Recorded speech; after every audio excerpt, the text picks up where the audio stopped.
Today, we're going to be talking about 5 steps to converting conflict into connection. And part of the reason why this is such a delightful topic for me, I get excited in the face of conflict, is because conflict is an invitation to connection. And I'm going to show you exactly why as we dive into this perspective of conflict resolution. But to begin, for those of you who do not know me already, I am the founder of Law for Love. And the 3 pillars of Law for Love are love, legacy, and leadership. And it is in these spaces that I work as a professional neutral and a legal consultant.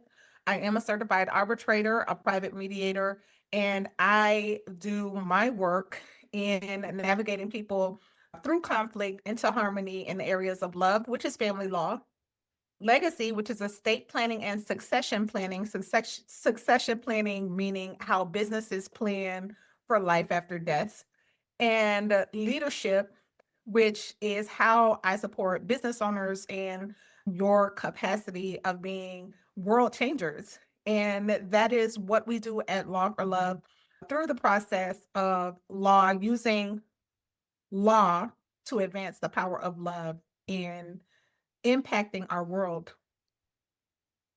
So what is conflict? Just to simply define it, like we all know what it is when we feel it. We don't necessarily like it. Conflict is typically defined as an unpleasant experience when there's some kind of difference between you and someone else, a difference in your opinions, difference in your interests, difference in your approach to your differences, and differences in your communication style. And the basic types of conflicts are the interpersonal conflicts, right? So when you think of the person on your team, that there's just a little bit of a personality nuance that you have to navigate through with that person. You have a group conflict where there is this common mission and everyone with their different points of views and their different ways of advancing the mission of the group, working that out to get on the same page with your group. And then, of course, organizational, a bigger group that is advancing some type of corporate mission or larger organization vision to be accomplished. Because we're all different, because we all have different points of views, because we all have different ways of communicating and expressing those views, conflict is inevitable. And that is why my prayer is that by the hope of that by the end of this presentation, you will have a different perspective of what conflict is, as something to be appreciated, as something to be celebrated, as something to embrace, even though it feels yuck at first, right? Because what is conflict? It's a path to deeper connection. Conflict is a path to deeper connection. If you think about your best friend, that some of us have had we've had friends since elementary school, some of us have had friends since middle school and high school. If you have the blessing of having a friend in your life that long, then you know that those times came where you didn't always see eye to eye with your friend, right? But working through whatever that difference was, or those differences were, actually made you closer. And so that is why I talk about conflict being an invitation or a pathway to deeper connection, because you're either going to have a deeper connection with your creator, you're going to end up having a deeper connection with yourself, or you're going to have a deeper connection with others, and maybe all three. And so when you look at your conflict as an opportunity, as an invitation, as a way to get into deeper connection, then you can begin to embrace it, because what we know about human nature is that we like to get closer to the things that feel good, and we like to avoid the things that don't feel good. So many people have the tendency of avoiding conflict because conflict does not feel good. And prayerfully, when you see that this is a path to that deeper connection with your creator, with yourself, and with others, you don't have to give in to the temptation to avoid conflict. Why is conflict resolution important? It's for all of the reasons you already know. And it's going to improve your relationships. It's going to improve productivity. There's nothing worse than having some kind of dispute in your team and you're in your feelings and someone else is in their feelings and you can't get past it. And when we're not feeling good, we're not as productive, right? And improving satisfaction. When we have conflict resolved, then there is a deeper sense of satisfaction, not only in the relationship, but even in the work that we're doing with one another. Many people cringe going into their workplaces, going into their places of business because of unresolved conflict. In fact, a closer look at the meaning of justice itself, justice means resolve conflict. And so that is where we get the sense of satisfaction because we are wired for justice.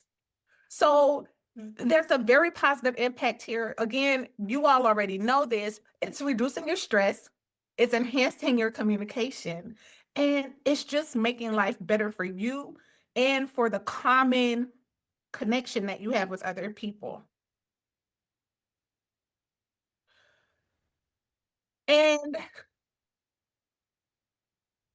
rather than approaching conflict in today's conversation from a conventional approach, oh, the difference in our values, the difference in our opinions, the difference in our communications, our miscommunication. What we're going to be doing is we're going to be taking a look at the spiritual root of conflict. And where I like to look is to the book of Proverbs. For those of you who already know me, you know what I say about Proverbs. Proverbs is the law, the book of relationship law. Any and all things relationship, you will find in the book of Proverbs. So we're going to turn to Proverbs today to unpack the root of conflict. Because again, if you've been to a conflict resolution training before, yes, you know it's about these differences and you know it's about miscommunication. And most of these trainings want to teach you about communication techniques, active listening, and how to say things in a way where you can be heard without being offensive. But that is not the goal of today, because when we deal with the root of an issue, then everything else flows more naturally and more effectively from understanding the spiritual root, which is the world I live in and the type of work that I help people with. So the spiritual roots of conflict, most conflict falls in these three areas: pride, selfishness, and emotional reactivity. You can trace 99% of conflict to these spiritual roots that we're going to take a closer look at. So beginning with pride, the scripture tells us that everyone that is proud in their heart is an abomination to the Most High. This is a very, very important principle of spiritual law, because pride is something that is celebrated in the popular culture, in the dominant culture, in the culture of the world, and the nations that we live in. But pride is spiritually nauseating to the Creator. He does not like pride. In fact, the word abomination means that he did not design us to be prideful. He designed us to live interdependent with him and with each other. And so the self-reliance of pride is where people develop these thought processes or these strongholds. And these are just a couple of them, just shine a light on them. I'm right and you're wrong. I'll never let that happen again. A lot of people will not see that as pride because they don't understand that pride is self-reliance.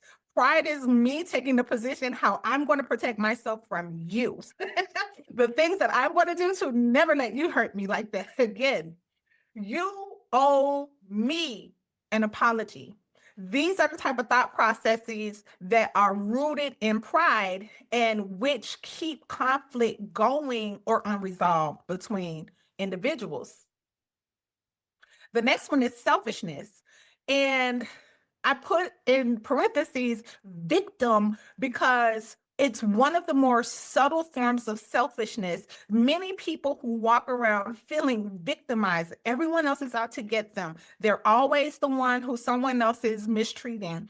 This is actually rooted in a form of selfishness, which is explained here in Proverbs 16:25, that there was a way that seems right to a man, but the end thereof are the ways of destruction, of death. He that labors for himself, for his mouth craves it of him. These proverbs are pointing to our primary motivation, our primary drive, our primary desire is about us. It's about me. It's about make me feel good, do what I want, and do what I say. And it's a little different than pride from the standpoint of being looking at other people as the source of your pain and justifying why you cannot be vulnerable or trusting, which is a very necessary element of interdependence. Interdependence requires a level of vulnerability. And so the selfishness root wants to have an excuse not to trust. I knew I couldn't trust you. I didn't deserve to be treated that way. I'm sorry, but living in a fallen world, each and every one of us experiences attack. We experience pain. We experience heartbreak. We experience disappointment. And none of it is about what we deserve. In fact, if you really wanted to go hyper theological, what we all deserve is death because we're all sinful and the penalty of sin is death. But the victim will take the self-righteous position of everyone else is hurting me without a cause, without always looking at the bigger picture, that it's not really about what you deserve. It's about your opportunity to work through the conflict that's presented itself to you.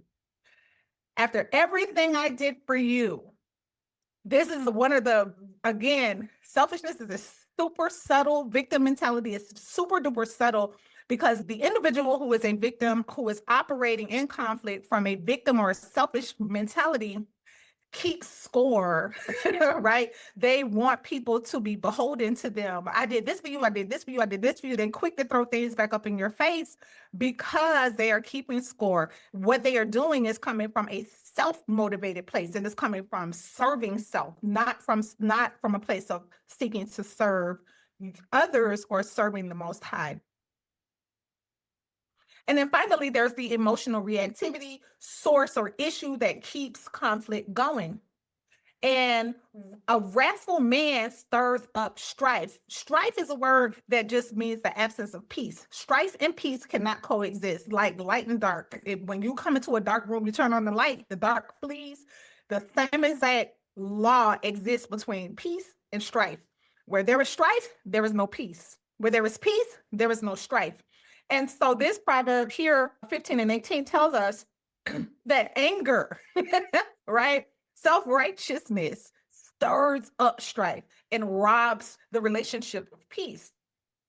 But he who is slow to anger appeases strife. He who is slow to anger stops to take a look to understand the source or the root cause of the strife so that the strife can be driven out with peace.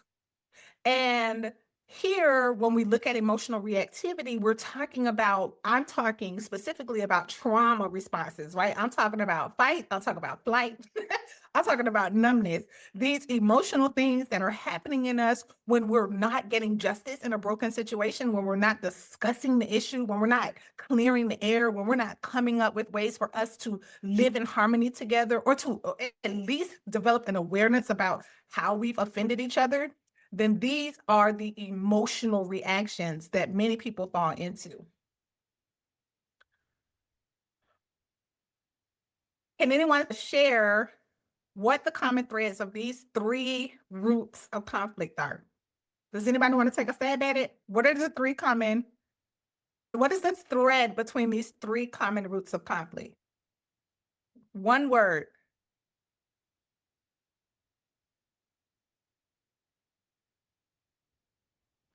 Selfishness?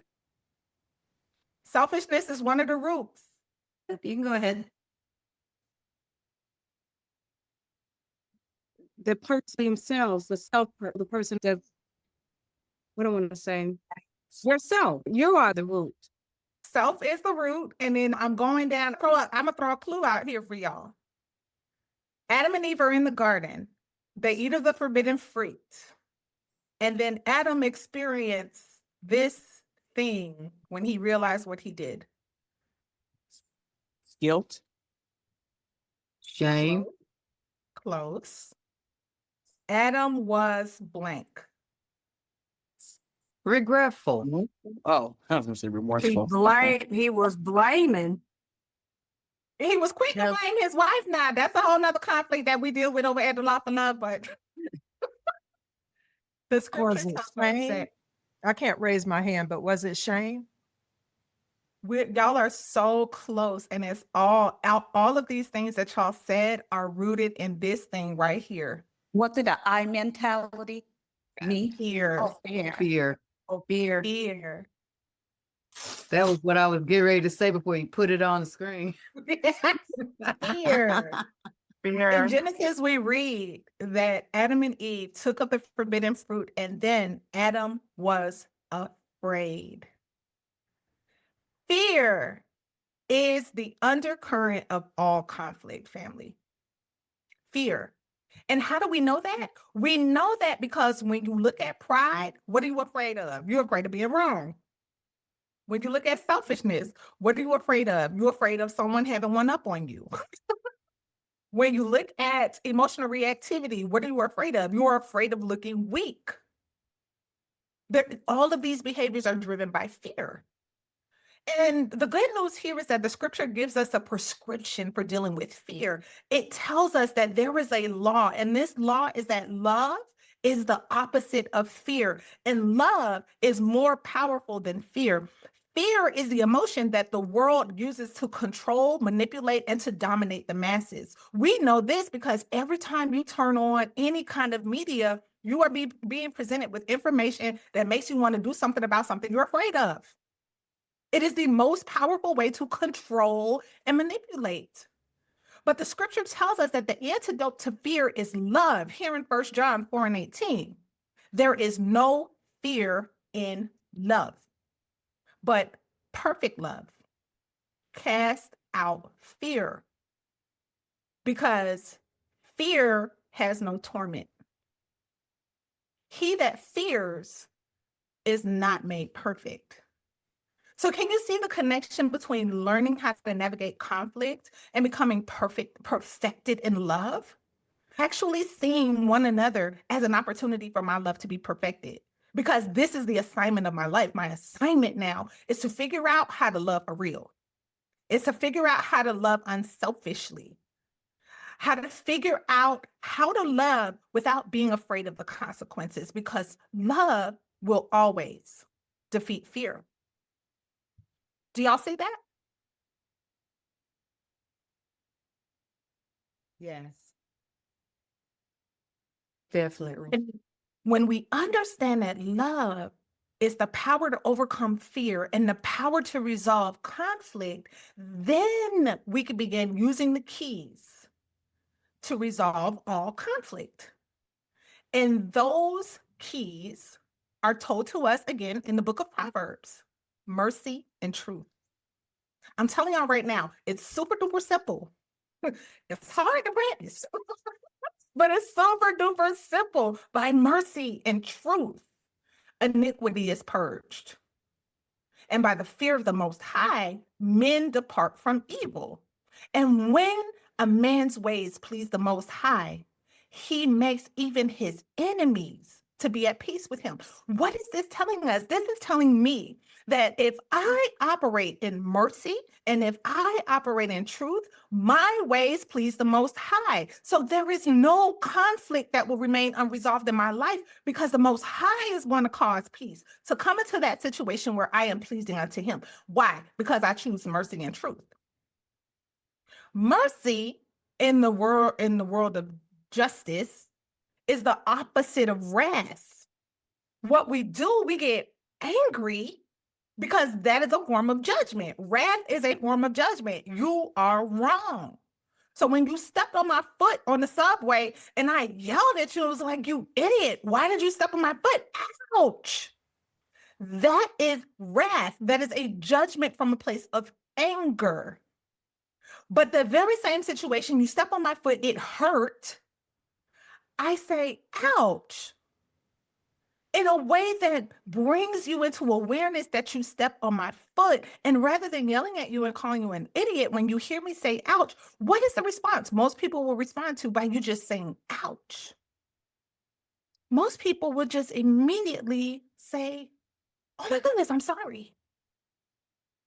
Do you see how mercy attracts a totally different response? You dead wrong, but did you mean to step on my foot? Did you mean to hurt me? No. So rather than to be wrathful and angry at you, call you out your name, cuss you out, I show you mercy, bring you into awareness, because the truth is that mess hurt, but I do it in a way that's merciful and that invoke a response from a place of our shared humanity.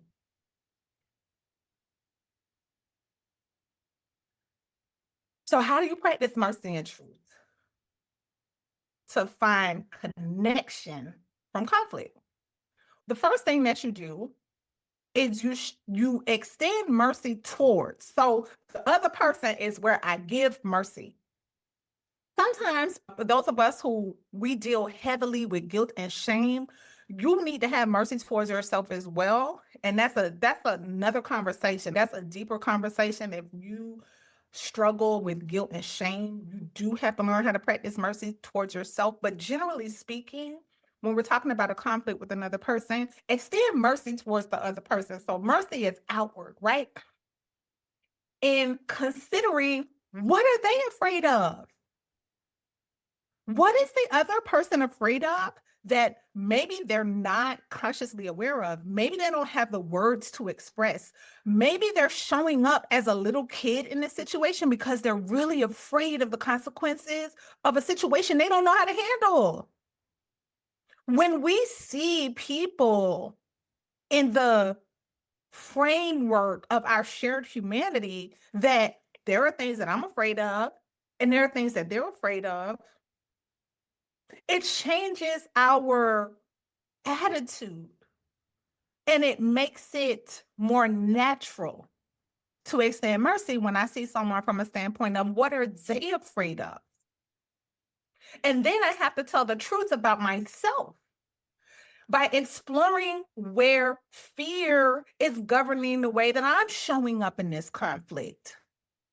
Because as much as I like to be right about everything, as much as I like to be the one who has all the answers, the truth is that we have all sinned and we have all fallen short of the glory of the Most High. We are all in need of a Savior. We are all in need of self-awareness and introspection. We all need to come to the table apologizing. We all need to come to a place where we are saying, please forgive me. And that's the truth that I need to look into about myself, even when I'm convinced I did nothing wrong. Going through this exercise of examining myself keeps me in a place of humility, which is pleasing to my Father. And that's why I came up with this way for you to remember, okay, the conflict, you can feel it coming. Proverbs actually says you can feel conflict. It's like a dripping faucet. You can feel it when the strife is coming. It's simple, y'all, and it's hard to do, but it's doable. So I want you to remember, in any conflict, stop, drop, and own. Stop, drop, and own is what you do before engaging with the other person, before confronting the other person, before you give the other person the business. Stop, drop, and own. Stopping is acknowledging that I need to take a moment here to stop being angry and looking at the other person as wrong. And I need to put my eyes on the Most High. I need to trust in Him. I need to trust in Him, and more so than I trust in my ability to judge this situation, because I am bent towards seeing myself as right.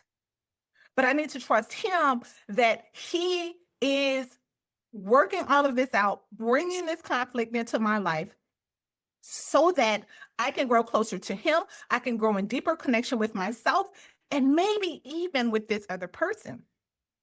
You want to drop your reaction to hurry up and call somebody and tell them about what the heck just happened. Drop is also a picture of the humility that is required to be pleasing to the Most High. We all have developed a habit of venting. Venting is like, let me get it off my chest. Let me get it off my chest right now, because if I don't, I'm gonna cut somebody out. But according to Proverbs, you can actually make the situation worse by repeating the matter before you have developed the understanding. And I'm leaving these scriptural references in the training for your deeper dive and exploration of your opportunities here. But according to the law, talking about the situation before you have developed an understanding could actually make things worse. And then own is where you examine your own triggers, where you are blaming fault to other people.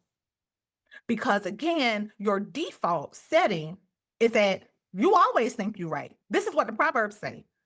Now, many of us will be like, well, no, I'm not. No, the Proverbs say that in the old folk used to call it flesh, in our flesh, we are right. We are justified. Adam was dead wrong. And the first thing Adam did, he said, he blamed the Most High. This wife you gave, this woman you gave me. In our mind, in our fallen nature, we're always right. So we need to stop and we need to own where we may have an opportunity to do better. Even if we did right, could I have done anything better? And then after you stop, drop, and own, then you want to engage. This is when it's a good time for you to now face the person you're having the conflict with, or the group or the organization, and come back and have the conversation, because it's not just what you say, it's the way you say it, right? And after you've gone through stop, drop, and own, if you've done it the right way, then even in saying the right things, it's going to be communicated from a right spirit, because you're not coming in guns blazing, and you're coming in seeing yourself and the role that you play in the conflict. So step one for how to convert your conflict into connection is to make an invitation. And when you feel like someone has done you wrong, this is the first and the biggest mountain and hurdle for most people, to reach out and set up a time, a phone call, a video meeting, and say, can we talk? Can we clear the air? Now, y'all see the potential obstacle here, right? That pride. No, they owe me an apology. They was wrong. I ain't talking to them until they apologize. But you as the leader, you as the child of light, you as the son or daughter of truth, you as the royal priesthood, this responsibility is actually on you to make the invitation, and that's step one. Step two, use questions to invite dialogue. It was several years ago that I realized the power of questions. Questions are actually the more effective way of exploring what the other person is thinking and where there's an opportunity for you to make peace with one another. What could I have done differently when that situation happened at the staff meeting last week? How can we work together to better manage this particular situation in the future? These types of questions are designed to invite honesty so that you can find a path to peace. Unlike how many of us are naturally inclined to do, when you did this, it made me feel like this. Can you see how asking these questions are actually less triggering to the other person who thinks they're right, just like you think you're right? Everybody thinks they're right.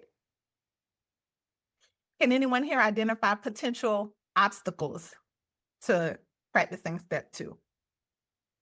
And think about the 3 root causes of conflict. Out of the 3 root causes of conflict, can you identify any potential obstacles to using questions to invite dialogue? Anybody? fear of being wrong, and the other person calling you out when you invite them in for that dialogue. Yeah, you might not want to hear that you was wrong or how you was wrong. So your pride, yeah, your pride. You said it. Absolutely. That's what I was gonna say, pride. Huh? Selfishness, Yes, yep. because your you're still self-esteem. thinking about yourself. You're Yep, not thinking about the other person. exactly. Exactly. And Y'all are on it. understanding what they might have been going through, and asking of open-end questions that gives them the opportunity to answer, not make statement where you did wrong. Yeah. Mm. Yeah, absolutely. Because this attacking you with how you made me feel is easy, right? Kids do that on playgrounds. You get two 6-year-olds who have a little squabble on the playground. What the first thing they do? She, right? But when Yeah. we are walking in a maturity, the goal is, according to First John, right? We want to be perfected in love. That means that we have to mature. We have to no longer be the little kid on the playground. Hit me and I hit you back. Let me ask you, how could I have done things differently? I could have been 100% right. I could have been 100% justified. I could have been doing it 100% according to the book. I could have had every best intention, but for some reason, something I did or something I said hurt you. And if I hurt you, then it's my business to make that right. There's even a scripture that tells you if you've offended a brother, don't even come to the altar calling yourself making any kind of offering to the Most High. You need to go clear up what you got going on with your brother first. I need to be concerned about how you were hurt because I know how I was hurt. But let me find out what you're thinking and what you have to say to me. And let me be unafraid of your answer. And now, step 3, ask forgiveness for the part that you played or what they perceived you played. A lot of times, people perceive you as doing something wrong, and it has nothing to do with what you did. It has nothing to do with what you said. You brought up a ghost of broken heart past, and you were just a part of a script that's already been playing out in this person's mind and in this person's experience. And now you're reminding them of something that happened to them 30 years ago that ain't had nothing to do with you. So whether or not you actually did wrong or it was only perceived, will you forgive me? That's step number 3. Anybody see any potential obstacles? What obstacles do we have to step number 3?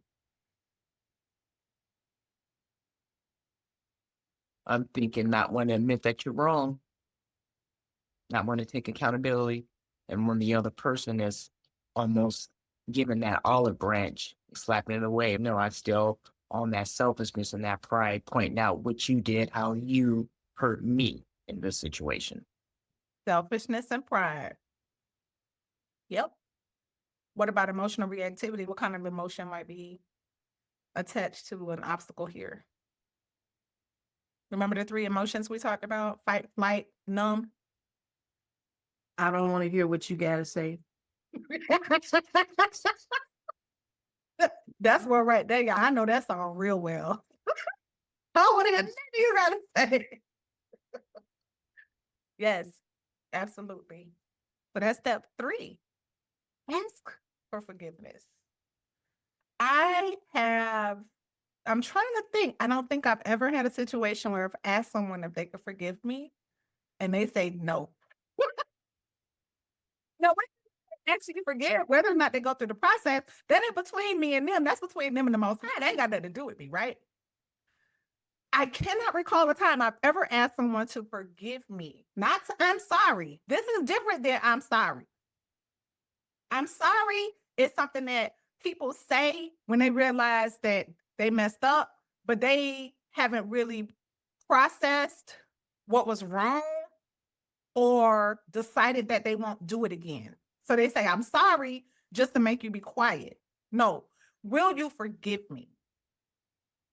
Is the language. Step 4, make your request known. And I'm so sorry, I did not type out your, and I don't know what happened to my your, but make your request known. Now that you have addressed the other person's needs,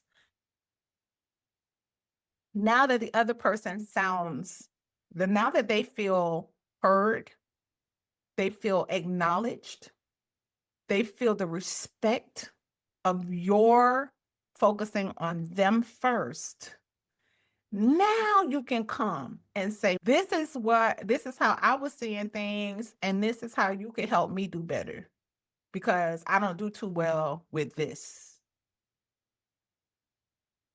Can anybody identify a potential obstacle to walking through step number 4? That other person giving you the absolute truth and you're accepting it, Giving you the absolute truths and you about being your request. about what it is that you can do better to help alleviate whatever the issue was in the first place.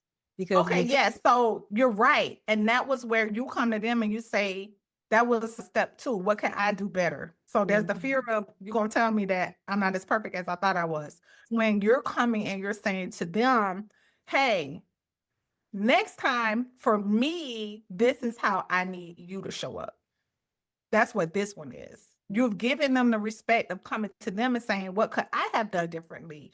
And now you're taking turns to say, hey, here's what I feel you could have done differently. Does that make sense? Yeah. It's your Yeah. turn to ask now.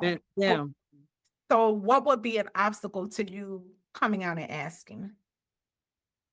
Pride. Not trying self-defense, feeling that even though the Look, I mean, what invitation you was want- made, you felt that you still wasn't validated. Like, I'm just saying this, but I'm gonna skip down to step 4. And I'm gonna bring up my issues because I didn't hear your issues, but I want you to hear my issues so I can see that issue. That Yes. was accepting your request. What was that? Come again? That person rejecting your request. Yes. So this is why you get grown and sexy, y'all. Because there's no guarantees at step 4. There are no guarantees at step 4. This person may be stuck on self. This person may be stuck in selfishness. This person may have no desire to take any ownership. And even if you make your request and they do not reciprocate what you've given them, prepare your heart to love them in spite of themselves and to not be afraid to forgive them and to show mercy to them. Because the truth is, they are not ready to see themselves the way that you are bringing yourself into your peace offer. See, conflict resolution isn't always about we're both going to understand each other. And that's where a lot of people end up disappointed in attempting to make peace. We can reconcile our differences and never have a full agreement. We can have this conversation, and here at step 4, you just gave me information about how spiritually immature you really are and how I need to change my expectations because of your lack of maturity. The problem is, y'all, and I recently had this in a family dispute. One of the people in the situation is extremely sharp, brilliant, very gifted. And because of the intellect and the gifting, you don't perceive that this person is really a 6-year-old emotionally. This person is emotionally a 6-year-old. So as I was working in the mediation space to get this person to acknowledge their contributions to some of the family breakdown, person went in the 6-year-old, folded hands. I don't owe nobody nothing. Well-meaning, loving, caring person, very giving and self-sacrificing. But when the shutdown, little folded hands happened, little pout, the little 6-year-old pout happened, that was information I needed to help the other families understand who they're dealing with. Just because a person is chronologically old enough to be your parent doesn't mean that they're not still arrested as a 10-year-old who was abused.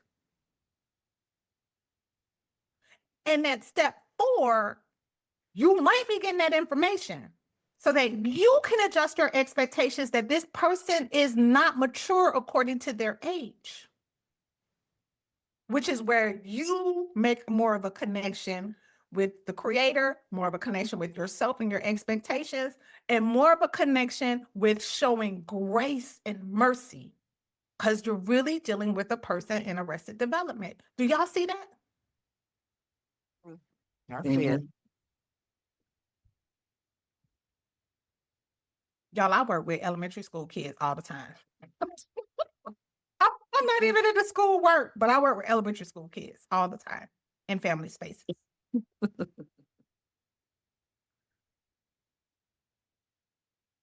Then finally, step 5, confirm your understanding. Confirm your understanding. Again, reconciliation doesn't always mean that you agree. It doesn't always mean that things are going to go back to the way that they used to be when y'all used to be skipping through the field of flowers, smiling and holding hands. That y'all might not ever really be friends again. Sometimes reconciliation looks like how Abraham told Lot, hey, let there be no strife between us. You pick which direction you're going to go in, and I'm going to go in the opposite direction. That was a reconciliation, y'all.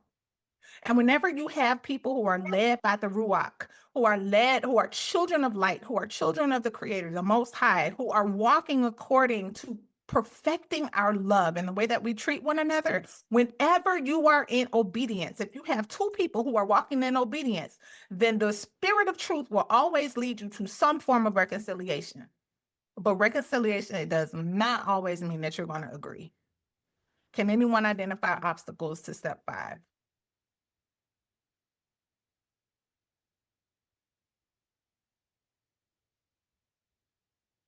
Maybe some insecurities that are resurfacing. Yes. Not wanting to agree to disagree. Not wanting to agree to disagree. That's For a my lot of favorite. people, it feels wrong. Are we supposed to agree? Are we supposed to like all the same things? Are we Yeah. supposed to agree to everything? Yeah. Sometimes that's a really hard thing to accept. Peace with you might mean saying, hey, I don't see it the way you see it, but I still love you. And I respect that you have a right to your own way of seeing things, and I see it a different way, but I still love you. So here you want to confirm, yes, I have the best of intentions towards you, and I want to live in peace with you. I don't want us to be in strife. And we might not ever agree on this thing. But that does bring justice because you have confirmed and affirmed your intentions to do them good and not harm, right? Doesn't that sound like Jeremiah 29:11? I know the plans I have for you, says the Most High. What are your plans for the other person? Do you have plans to destroy them, or do you have plans to support them? Do you have plans to love them, or do you have plans to hate them? Do you have plans to see them fall into ruin, or do you have plans to celebrate their success? Let's see ourselves as being made in the Father's image here so that when we are walking away after step 5, this person knows I love them, whether or not we agree. And that's what leaders do. And so it's story time, y'all. This young man and I, we've been together for a mighty long time, 32 years. This is my very first child. And in fact, this picture was taken of us on his 21st birthday, his first legal alcoholic beverage. On his 21st birthday at his dorm room at Georgia State University.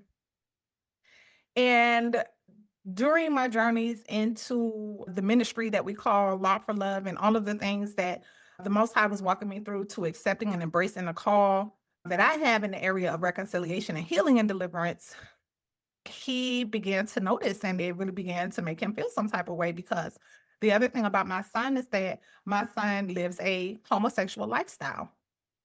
And this is his community here in Atlanta.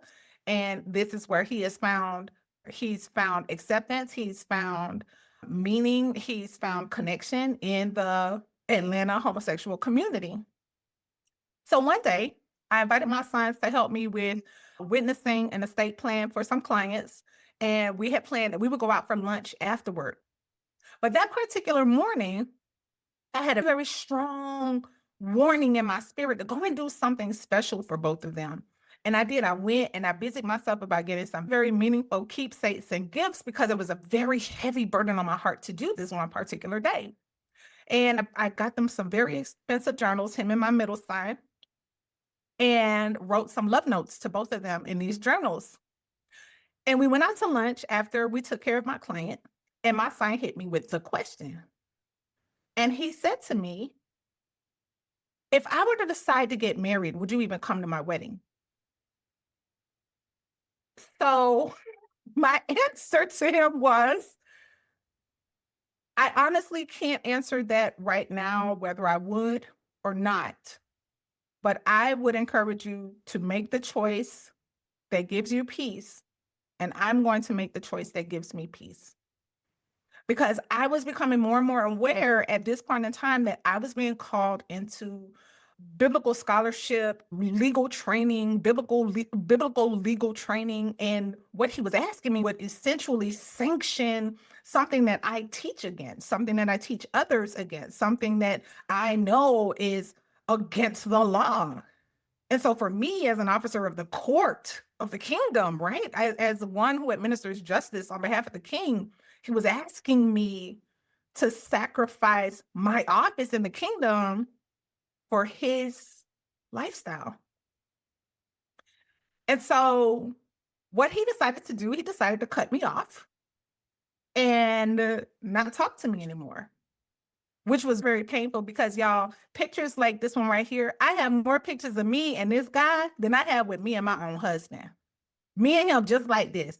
Every single birthday, every time I saw him, this guy and I were always hugged up and loving on each other and taking pictures. And he decided he was going to punish me for not co-signing on this ultimatum, which I later found out is something that's prevalent in the millennial generation in this particular community. They are giving their parents ultimatums.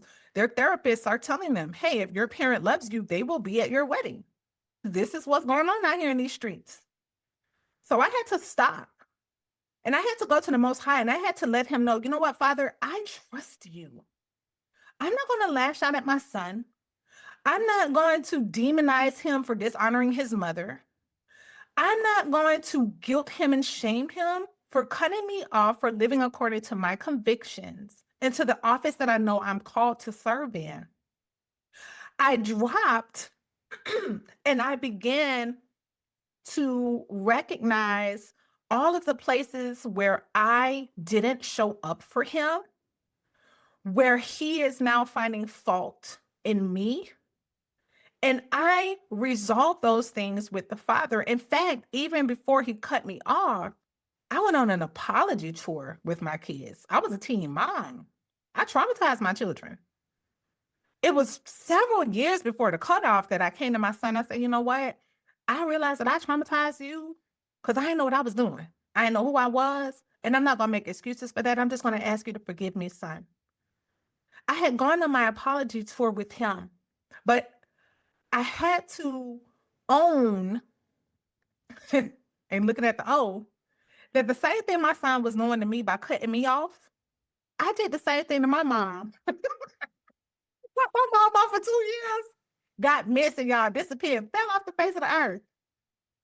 And so I accepted that he was doing to me the very same thing I had already done to my mother, and I resolved it with thanking the Father that he is going through his journey to find Yah for himself, that I went through the same journey to find Yah for myself.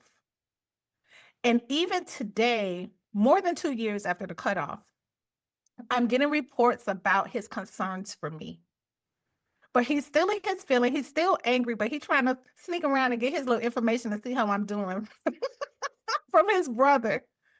Because I know my baby loved me and he knows I love him. But right now, he's not in a space to re-engage with me. But the goodness of Yah is that I've been able to navigate this with seeing the entire picture from a place of humility, seeing the entire picture from a place of understanding where he's hurting and where he is looking to find acceptance in me, right? Who doesn't want their mother to accept them? So I understand that's where he is. And just owning that he has a right to his process as a young person, just like I did, to find the Most High for himself. And I am thankful that the Most High has kept him, the Most High has prospered him. People come back, and I don't go looking and asking after him. People come back and they give me reports to let me know that my baby is well. And I trust Yah for his salvation. However it's going to work out, but there is no torment in the way that I've chosen to love him. Because what Yah did before all of this, when he put that burden on me to buy gifts for my sons, I had no idea that would be the last time I saw my son. Yah prepared me. He showed me that this child was getting ready to make a move. I didn't even know I was going to get hit with the question at lunch that day. I had no idea what's coming, but Yah had already prepared me to stay the course in love. And I'll even tell you this, months before that, the Ruach showed me that his therapist was telling him that I did not love him because I would not affirm him in his lifestyle. So it's a lot of things that he has to unpack, right? It's a lot of things he has to walk through. But this is my personal story about conflict resolution, because for me, getting the phone call on Friday concerning him, about him and his concerns for me, him thinking about me, him asking about me, the Father knew that I needed to know that my child is still longing for connection with me, but I'm allowing him the grace and the space to work out his own soul salvation without being angry, without guilting him, without shaming him, without sending him nasty text messages, without going nasty in social media about it, but just trusting the Most High to work this thing on out. Because he is Yah's child, not just mine. And he was Yah's child before he was mine. So I thank y'all so much for joining me today for this lesson. I have some goodies. It's my personal playlist. It's available at lawforlove.com/mindset. These are videos and books and audios, all kind of stuff. The types of things that I feed myself to stay in that loving space, that loving mindset, because people are people. We are a trip. We are something else, y'all. And I've learned how to laugh through pain. I've learned how to laugh through grief. I've learned how to laugh at myself in the middle of conflict. And so I'm sharing my personal mindset library with you here at lawforlove.com/mindset.